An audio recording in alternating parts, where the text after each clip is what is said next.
Hello, present time James. Before we get into today's video, I just want to mention that whilst I was editing and recording these videos, obviously Leah Yu, as I mentioned in the video, posted about this topic, and Susan Yara actually posted a video this morning, my time, about the same topic, about ingredients, so it's obviously a hot topic within the skincare world. I highly recommend you go watch both of their videos, which I will link down below. We have a very similar perspective when it comes to reading ingredient lists. Leah Yu gets to work with, a whole range of people.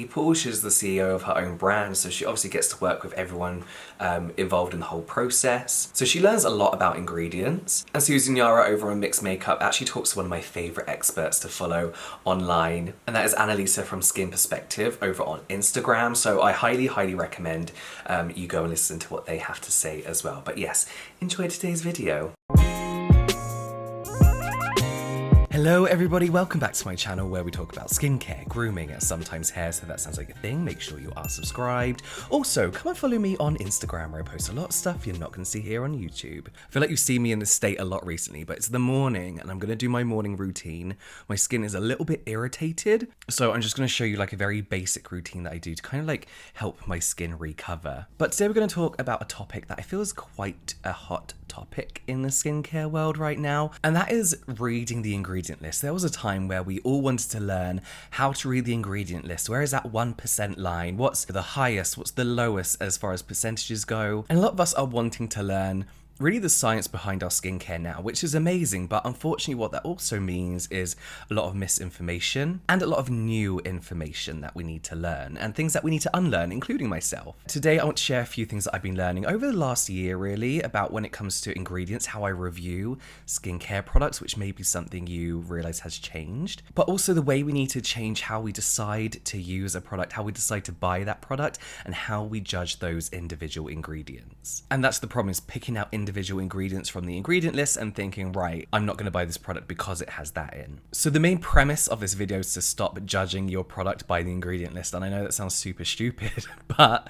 it really is something we need to consider. Whilst it's of course important to check your skincare ingredients, when you have diagnosed allergies to something, a particular ingredient doesn't work for your skin doesn't like it, of course it's important to check the ingredient list. But for those who don't have those kind of allergies or reasons to kind of turn down a product, reading the ingredient list is a good starting point, but it shouldn't be the reason why you dismiss a product. So I'm just going to go in with a toner. As I said, my skin's a little bit sensitized right now, so I'm going to use products that I know work for my skin. This is a Clear Supple Preparation Unscented Toner. It's just hydrating, it's moisturizing, and another reason why I do love these kind of toners is because it has that soothing properties that you don't tend to get from a lot of other products. So in my opinion, judging products by the individual ingredient leads to a lot of misinformation and misunderstanding surrounding those ingredients. I feel like misinformation is kind of like the skincare, misinformation or fragrance are like the skincare terms of the year, but at least a lot of misinformation, especially when you're checking up on those ingredient list websites. And this is because what these websites and ourselves don't take into consideration are a few factors. One, the dose of the ingredients. You would have heard me quote a number of amazing chemists and scientists that I follow over on Instagram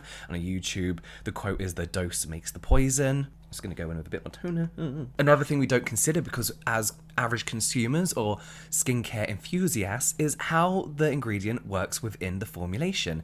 We aren't chemists. As much as we like to think we know science behind skincare, truly we don't really know how these ingredients interact. We might know a few. Ifs and buts. And another factor we don't really think about is where that ingredient has come from, which we'll talk about again in a bit. How are those ingredients sourced? So to get things going, one example that I always use is denatured alcohol. This is the bane of my existence here on YouTube. If I use a single product with denatured alcohol in, people are like, no, he doesn't know what he's talking about. This product has denatured alcohol in, it's bad for your skin. Yes, horribly formulated skincare from the 90s with denatured alcohol is horrible for your skin, and you still get some really horrible, awful formulated products today. But that's the thing, it's the formulation that is horrible, not the exact single ingredient. A perfect example is when I talk about hydrating products, moisturizing products with denatured alcohol in, and people ask, would that not dry you out because it's got denatured alcohol in? No, it's a moisturizer, it's a hydrating serum, for example. It's formulated with humectants, emollients, nice occlusives. So people are looking at the single ingredient instead of the full picture, instead of the full recipe. So let's look at it from a food perspective. This is an analogy that a lot of people use, but I feel like it's most kind of like, it's easiest to relate to. Let's say a recipe calls for a pinch of salt, and you serve it to your friends, and you give them the ingredient list, right? And one of them is like, oh no, you put salt in this. This might lead to high blood pressure and even death. You'd be like, well, obviously you've not taken into consideration the amount of salt that I've put into this ingredient. It's literally a pinch of salt. Yes, if you eat a bucket full of salt, you're probably gonna die. But again, it's the dose that makes the poison. And this is a problem as well when it comes to products with ingredients that may potentially harm your skin or irritate your skin. I'm guilty of this as well. So many ingredients may irritate your skin, potentially. But to pick out the ingredient list and to completely disregard the product when we don't even know the percentage that's in there, or again, we don't understand the formulation process, it's kind of like fear-mongering on a mini level. And I look through ingredients and I've seen that some ingredients may be slightly irritating, and I mentioned it. We aren't taking into consideration all the above, and that's one thing you may have noticed I've changed about my reviewing process is, whilst yes, I may call out some of the main ingredients, some of the basics, and some of the key ingredients that the brand themselves point out and discuss what those are, more so the brand claims. What I'm trying to focus on is my personal experience of actually using the product, what it did for my skin, how it felt on the skin, and if it worked. A lot of people are always like, well, I don't care if the product feels nice on my skin. Yes, you fucking do. You are not going to reuse a product that feels like shit on the skin and doesn't work well with other products. You're not. Don't lie. You're not going to use some clumpy crap that peels on your skin. That's one thing that really annoys me is people like, I don't care about how it feels or the sensation of it on my skin. You do. You do. If it doesn't feel good on your skin, you're not going to use it again. And that's why brands make products enjoyable to use, because they want you to reuse it. The next product I'm going to use is my Facialist Niacinamide. Niacinamide is something I use when I got irritated skin because I get these tiny little itchy breakouts, and niacinamide is something that targets those breakouts that my skin takes very well to in all conditions, and it's also very good at barrier repair as well. One thing that I've noticed as well, and that I used to be very guilty of a couple of years back, is judging products by their single ingredients raises the issue of dupes, and I'm not a fan of dupes. Dupes. YouTube loves a dupe, so finding a cheaper version of an expensive product, which is always a good thing to do. We always don't have the budget that some of these other people do. So let's say you have a niacinamide serum that's £5, and then you have a £50 niacinamide serum. You look at the back of the ingredients and they are exactly the same. They're in the same order. You spot that 1% line, it's all the same. You would presume, and rightfully so, as average consumers, that these are in fact the same product. And one is just like a better brand that's trying to trick you into spending more money. So of course you're going to buy the more affordable one because it's the same thing, but cheaper. But no, this probably isn't the case. Whilst it might be, it's usually not. Let's use the food analogy again. So you give Sandra from next door a cake recipe, and you give Paul Hollywood from the Great British Bake Off a cake recipe. They have the same ingredients, but they're allowed to source them themselves. They're allowed to use their own cooking equipment and their own ovens. Who do you think is going to create the better finished product? Sir Paul Hollywood is not Sir. That could be a number of factors. He probably has good contacts within the food industry, so he can source his products better. While Sandra from next door is probably just getting her eggs from a supermarket, which is absolutely fine. Paul Hollywood is probably getting them from his organic fed crystal chickens in the garden. Do chickens make eggs, or is it hens? Either one, you know what I mean. Paul Hollywood probably has this top of the range oven that perfectly controls the heating and keeps the heat perfectly level. I don't know ovens, but you know, he probably has top of the range equipment, making his finished product a nicer formulation, a nicer tasting cake. Sandra's, bless her, might be a little bit dense and maybe like a little bit salty for some reason. I don't know why. But you see what I mean? There's so many different factors that contribute to a different outcome. As I was getting ready to film this, Leah Yu posted something on her Instagram.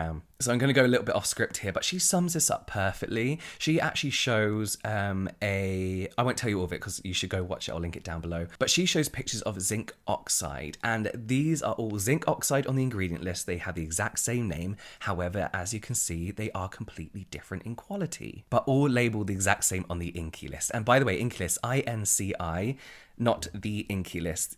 See what they did? They kind of got the idea from from Inky List. A lot of people are confused and think people are calling out the Inky List. Now, whilst this doesn't mean that more expensive products are better, because we know that's not the case necessarily, what this means is that you just can't judge a product by its ingredients. This £5 niacinamide serum is one of my favorite niacinamide serums of all time. I tried much more expensive ones and they're fine, but this is really, really nice. And how I'm judging that is by how it affects my skin, how it feels on my skin, and how it is to use. And that's the problem with dupes, is that just because it has the exact same ingredients or similar ingredients, it doesn't mean it's as good a product. But you can reverse that and say just because it's the cheaper version of the dupe, it doesn't mean it's any less good than the more expensive. When it comes to the more expensive, you could be paying for amazing quality ingredients and chemists, or you could be paying for brand name and packaging. It completely depends. We just don't know. But what this doesn't mean now is that we need to be tracking down the suppliers, right? And tracking down the chemists and asking to see their CVs, the cosmetic formulas, and being like, what have you worked on before, you know? This is where, in my opinion, I just trust the cosmetic chemists and formulators. I trust my skin. I listen to my skin. I will always give a product a go, even if I think my skin might not necessarily like it. It's kind of my job to do that. But, you know, if I see something on there, like, for example, I don't like dimethicone in 2 products that I own, because sometimes you can really feel it. Depending on how it's formulated, you can feel it and it feels like a primer. However, there's dimethicone in a lot of products I absolutely love, so I never let my bad experience with one dimethicone, like, heavy product affect my view on dimethicone for the rest of my life, you know? Because I know there's so many different ways for it to be formulated. Now, whilst we are used to some brands highlighting percentages of their actives on their products, The Ordinary, for example, is amazing at this. Sorry, I'm going to use a ceramide shot serum.